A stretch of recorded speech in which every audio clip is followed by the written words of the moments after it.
Good afternoon, everybody. It is Friday, the 22nd of October, and we are live on Facebook and LinkedIn for our episode 48 of Lessons in Leadership. I am absolutely delighted to welcome today my wonderful guest, Debbie Gilbert. Hello, Debbie. Hello, Mary. Lovely to be here. Well, lovely to have you here. And just to remind people, I'm Mary Gregory, because I forgot to introduce myself there, but these things happen. I'm so delighted to have you here because you are such an example of a serial entrepreneur. The different fingers you've got in different pies is just incredible. And I hope that we'll explore a bit more about that as we go through this conversation. We are going to talk about your business awards today. So I want to flag that to the audience because you're kind of hot off the press with that. They only happened a week ago. So, and that was your seventh. Yeah. So seventh year of the best Business Women Award. Yeah, you got it. There you go. Great. Well done. But I think before we get to that, I'm really curious about your motivations and what's caused you to create what you have in the world, because not only are you running your own business support agency, Viva, but you set up Mums UnLtd. We were just talking about Expo before you came on. There are so many different things that you've established. So tell me a bit more about how you got to do all the things that you're doing. Well, I left corporate land 23 years ago, which 23 years ago, you've got to remember that phones were used for texting. Yeah. And the internet was in its infancy. And we used to have dial-up, if you remember. So you couldn't use your phone at the same time as you were using your internet at home. Right. Everything was in its infancy, and even websites were in their infancy then. Yeah. So left the corporate world. I worked in the travel business, absolutely loved it, worked in medical repatriation. And for various reasons, I decided to leave my job and relocate back up to Hertfordshire. I was living in London at the time with my little boy, who was only 2 at the time. Were you a single parent then? I was, unfortunately, yes, because me and my husband separated when I was pregnant. So life had been very, very tough for a couple of years. Anyway, came back up here and wasn't really sure what I was going to be doing. So sort of fell into supporting somebody with their business, with their marketing, which in those days was based around newspaper ads, writing copy for leaflet drops, organising those leaflet drops, and generally, a lot of it was based around traditional methods of marketing. There was very little networking in those days. Anyway, gradually over time, I ended up going to a networking event a few years later, and was a whole world opened up to me, really. And it opened my eyes to, at the time, running a business was still very much sort of a male-dominated environment. But gradually more and more women started businesses with the advent of social media in 2007, and with the advent of websites becoming cheaper to start a website. I think those two things played huge factors in making it more accessible for women to set up a business. And I started my own networking company by buying a franchise in 2007 with a company that taught me everything I needed to know about how not to run a franchise, which was quite interesting. And unfortunately, they went into liquidation about 18 months later, leaving me solvent with my franchise and my networking groups and around about 150 members. So I morphed that into what became Viva Business Networking, which was lunchtime groups, alongside running, marketing for small to medium-sized businesses. And then eventually started Mums UnLtd in 2011 because I was getting so many women by that point coming to me saying, how do I set up a business? How can I grow a business? How do I network? There was a lot of networking by then, but a lot of it was lunchtimes or 6:30 in the morning. There wasn't really a lot, sort of during the morning, sort of 9:30. So I set Mums UnLtd up at 9:30 in the morning really just to support what I thought would be a few women in my local area. And we had lots of people that showed up at the launch, and it just grew. It's not massive. We've only got sort of 7 or 8 groups, but we've got group leaders that run them, and it provides all of that kind of camaraderie, business support, ideas, referrals, but done in a very sort of nurturing and supportive environment. Yes. So that was that bit. And then the business exhibitions were born out of, I decided back in 2012 to wind down the lunchtime networking events because I was very busy with all the other stuff I was doing. And by then the market was saturated with networking events. You could network morning, noon and night. And, you have to evaluate your business at times and say, well, is this a valuable use of my time? Yes. So I had this big list of people, and lots of people saying, oh, I really miss your events, and I'd always run this big Christmas event.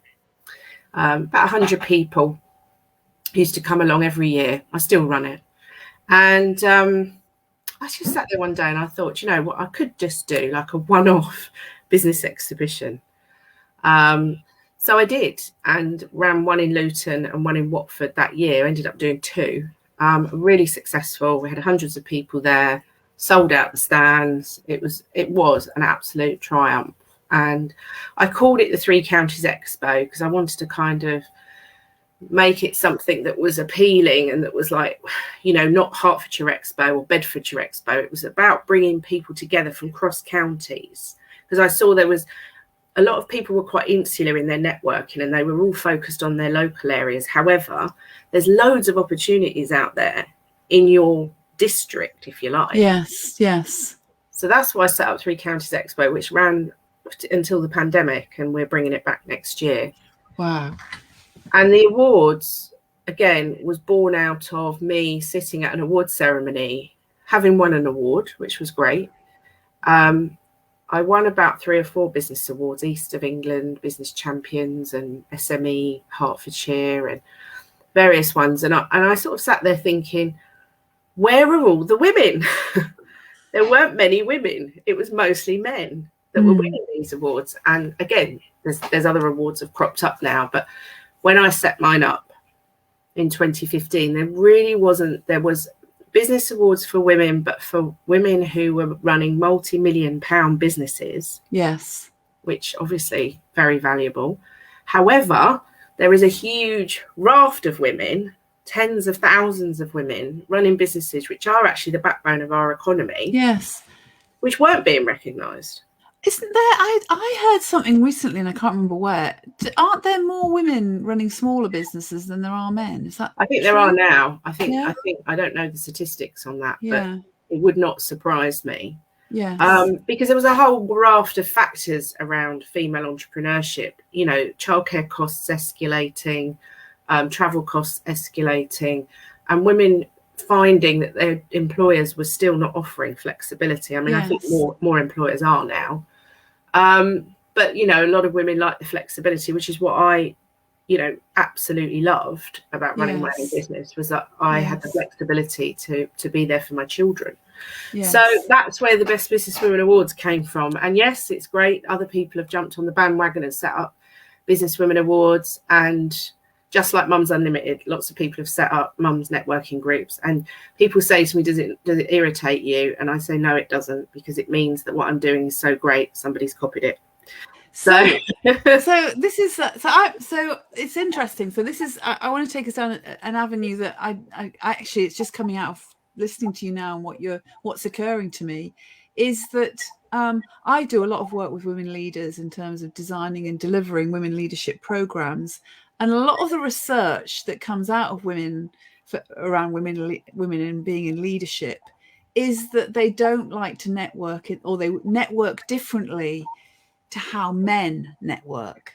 So, for example, I have this view of big networking events as being like, the warm glass of white wine and the curled up prawn cocktail sandwich, that sort of event. Men almost thrive on that, and this part of being in business is going to those sort of very big events and working the room and how many people can you meet. Women tend to want to do it in a much more intimate way, is what the research is saying. When you develop Mums UnLtd and also the awards, what ideas did you put in, or how have you created them so they're geared towards women and their natural tendency to want to do it a bit differently? Mums UnLtd, the routine events are capped at 30. Right. There's an actual cap. We don't book any more than 30 people. And I actually think a good number is 20 to 25 at any event, to be honest with you.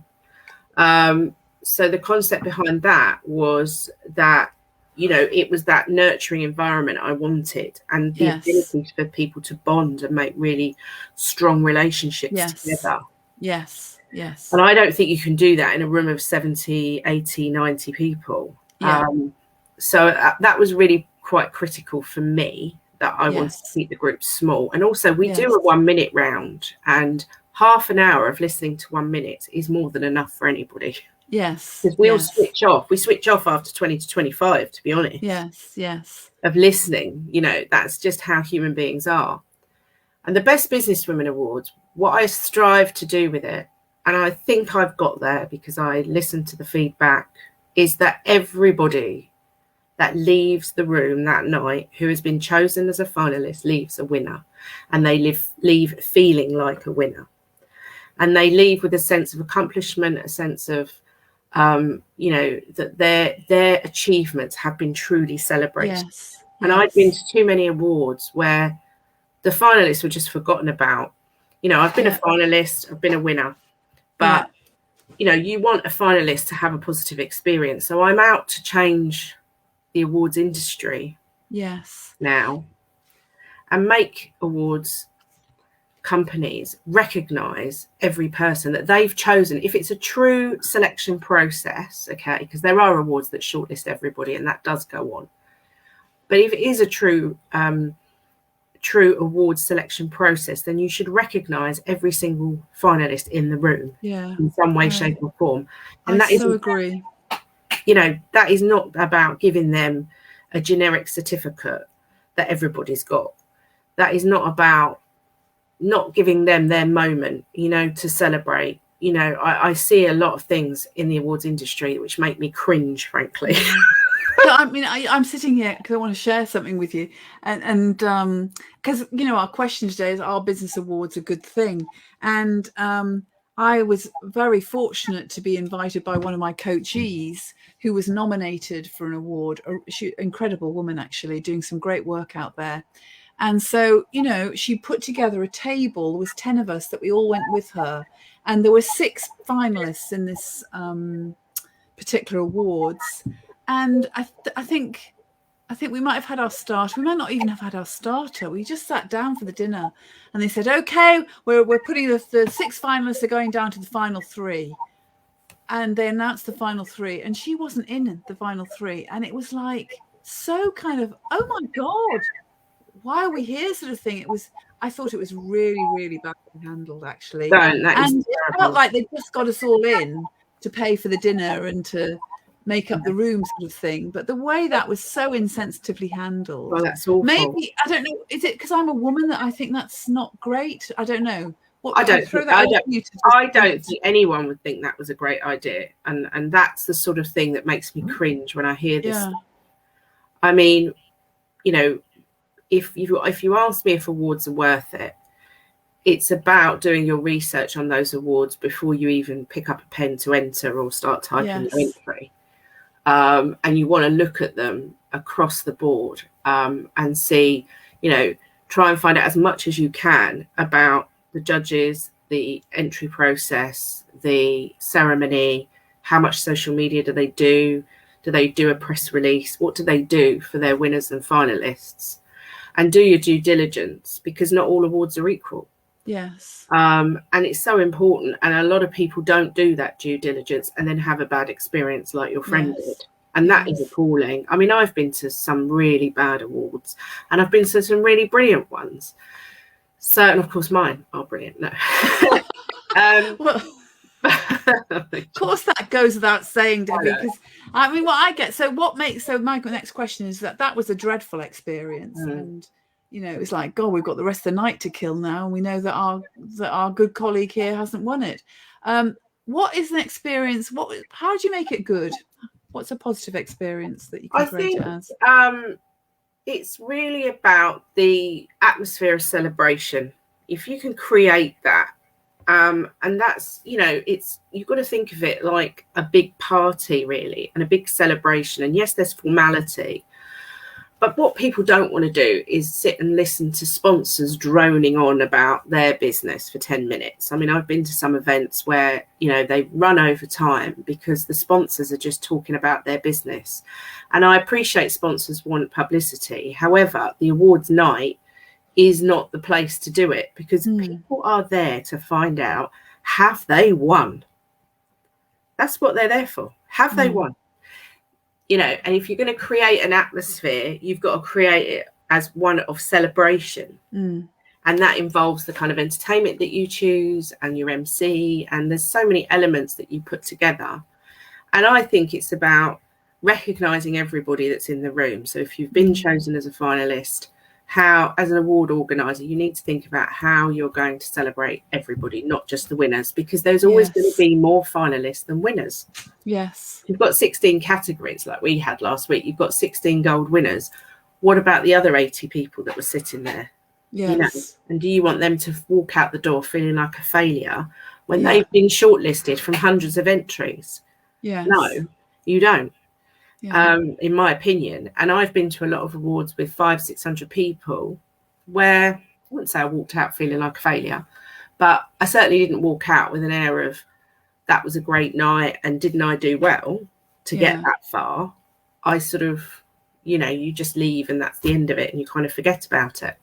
So I believe that awards should leave people riding on a high. Yes. They should be motivational for them and for their team. If they've got a team, and they should feel as I said earlier, a real air of accomplishment. Yes, so that's where a lot of awards don't deliver, in my opinion. Yeah. So, and also, what difference does winning an award make? Wow. Right. So, winning a business award will raise your status to expert level, because you've been selected by an independent panel of experts who have, looked at your business and will have made that decision to give you the winning trophy. And that makes you very attractive to journalists, makes you attractive to be interviewed on podcasts. It's great for your existing customers to know they're working with an award-winning business. It's also great to win new business. If we go and pitch for a client, on our slide deck, we have all the awards logos that we've got. Yes. And it gives you credibility. I mean, if someone's looking at your business versus another one trying to make a decision on which one to use, and you've won awards, you are more likely to win that business. I'm not saying it's definitely in the bag, but research has shown that people will more likely veer towards a company that's won awards versus one that hasn't, as long as the awards are credible. Yes. So, the other thing that people forget about when we talk about entering awards is that it gives you the chance to do a 360-degree review of your business when you're writing an entry. And that is such an incredible exercise for anybody to do. And it means that you're going to be reviewing your processes, you're going to be looking at your testimonials, you're going to be looking at all the aspects of how you handle customer care and all of the different aspects of your business. And what can come out of that is, okay, we are quite weak in this area, we need to polish up a little bit, or we are doing really well in this part of our business. So that in itself is such a valuable exercise to do. So, you then need that information to submit into your entry. You put your entry through and hopefully you're shortlisted or you're chosen as a winner, one or the other. But the information you've gathered together for that entry, you can use that. Definitely. And you might find that, as I said earlier, you need to tighten up on certain things. And it will give you an opportunity to do a competitor analysis as well. If you're thinking of entering any awards, see what companies have actually won that award previously. Yes. And then you can get a gauge of, well, where are we against them, benchmark. So that's the effort that you put in.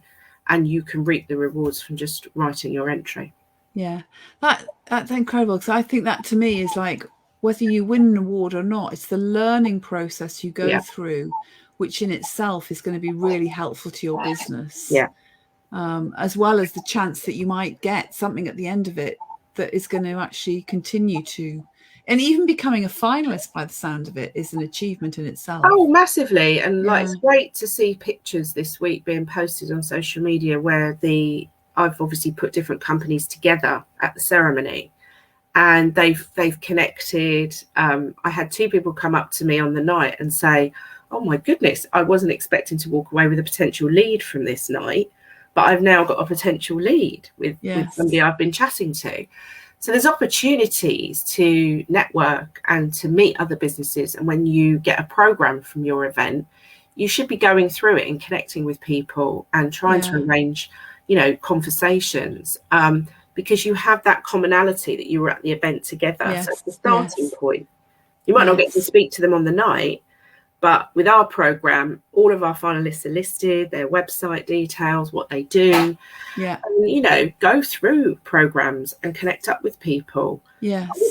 Obviously, don't add them to your database. What I'm talking about is actually meaningful connections. So connect up with people on LinkedIn and say, hi, I was at this awards with you the other day. It'd be really nice to have a chat. That's how you can leverage awards. Yes. Excellent. Okay, this is really good to hear. So, and also what I like is the celebratory element of it, because we often don't do enough celebration in business. And, even I'm talking, an award ceremony is a big celebration, but even the little celebrations when we've achieved something that we might have been set out to do for months and we haven't done it, and then we do it, to even the small celebration. Yeah, I mean, keep a folder on your desktop and literally just move in there anything that happens that you think, oh wow, that was really good. If you get a bit of press or PR, or you do something for a charity, or you accomplish one of your goals, just start collecting that, and then you can go and have a look at that folder on the days when work is driving you crazy. But also it's great to use that when you come to write an award entry. You've got a ready-made list of various things that have gone on. Not because we forget about. We do forget about things. You'll be surprised. Yes. Yes, absolutely. So there's something there for me. My partner, actually, that's something I say to my coaching clients quite often, is if they're giving themselves a hard time, I'll say, start a folder called brag. And it was my partners who said, call it brag. It's really good, because it actually is, acknowledgements, successes. And then when you're having a blues day, or the gremlins are too loud and noisy, you can go and have a look in your brag folder, and it really boosts you up. So that's a great idea. And link it to your award entry. Yeah, definitely. And if you have won awards, keep them on display. All of mine I've got a shelf behind this screen, and they're all there, and I can look at them every day. And if ever I have a bad day, I just look across and think, well, It's almost like having your own little personal set of awards there, isn't it? So Debbie, you are a serial entrepreneur. You just keep establishing businesses. You are making a massive difference to your community. I mean, we're both in Hertfordshire, so you impact me as a business person in Hertfordshire and all that sort of stuff. I'm interested in your own personal journey as well. And I realize that you've probably had your highs and you've had your lows. And I'm curious to find out something about you that has, that happened to you on your journey that might have caused you to sit back and think, oh gosh, this has really shaken me to the core, or whatever, or it's an aha moment that has helped you become the person you are today. I think, leaving my corporate role, I was a supervisor, I had a team of staff. I was, unfortunately, had to have spinal surgery in 1996. And during that period of time, I was at home with my son for the first time, because I'd gone back to work when he was 17 weeks old. Right. And he had initially had a childminder, and then I employed a nanny who came to the house every day. And then obviously when I was recovering from spinal surgery, it was quite a serious operation. I was at home and just before I'd had the spinal surgery, bizarrely, I decided, because my son was approaching 2, that I would send him back to a childminder so he had interaction with lots of other children. And I had a brilliant childminder who helped me a lot, actually, when I was very ill. Anyway, after I was recuperating and I was at home, spent this time with my son at home. And you have to remember, I worked long hours because we were open 24/7, because we were doing medical and compassionate repatriation. And so I only ever got 2 days a month off together. Twice a month I'd have 2 days off. The rest of the time I'd only have 1 day off, you know. And those days were often spent doing housework or bits and pieces. So anyway, the day I went back to work, after being off for probably about 5 months, I put my suit on for work. And my son, who was toddling around then, came out of the bathroom with my jeans in his hand and gave me my jeans, because he associated that with the fact I wasn't working, and said, "Mummy, no work, no work." And he gave me these jeans, and I thought, oh my God. And I got in the car, took him to the childminder, and I was so upset driving to work. And I was thinking about all the milestones in his life that I missed. And I missed a lot, Mary, a hell of a lot. I wasn't there with the first steps and things like that because I was at work. And often I get home from work and he was in bed and the nanny would have put him to bed.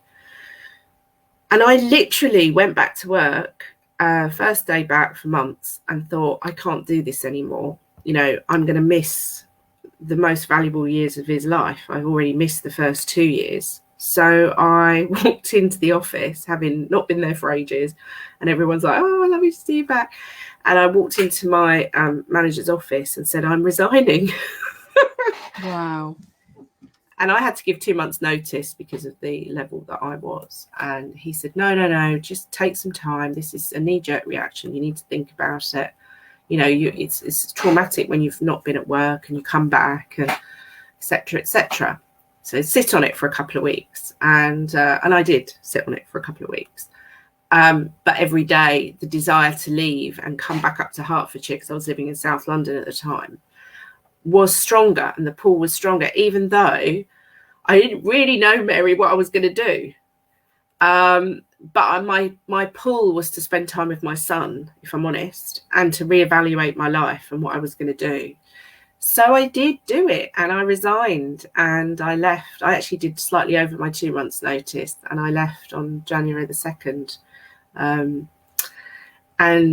yeah, 1997, I left. Wow.